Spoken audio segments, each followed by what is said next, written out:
மசால் வடை தான், எந்த வித மாற்று கருத்தும் கிடையாது. ஆனா இவனை விட சிறப்பான ஃபெலோ என்னோட அம்மாஜி செய்யற பிரான் வடை நீ என் ஃப்ரெண்ட் என்கிட்ட சொல்ல, கூடவே புரட்டாசி மாசத்துல சாப்பிட முடியலையேன்னு அவங்க ஃபீல் பண்ண, நான் என் கற்பனை குதிரையை தட்டி விட்டு இன்னைக்கு என்னோட ஸ்டைல்ல பருப்பு பிரான் வடை பண்ணலாமா.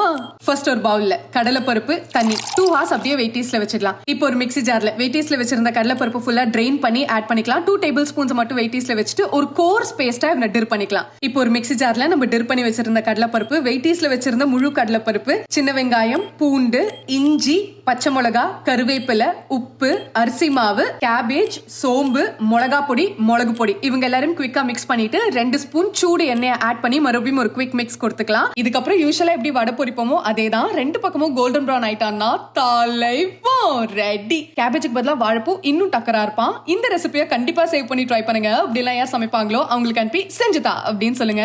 Until I meet you again, Tutubu boy from Kirti.